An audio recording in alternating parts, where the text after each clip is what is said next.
So ayan, yan yung ilalagay natin doon sa water pump natin. Kasi naiinis ako, hindi ko ma-timing yung pressure pump niya.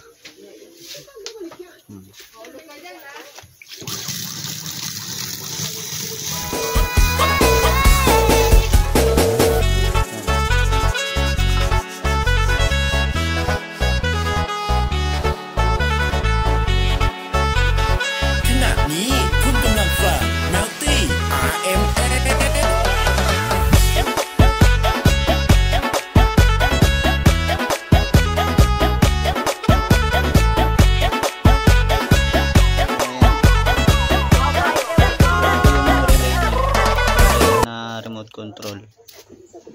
Dito tayo mag-switch.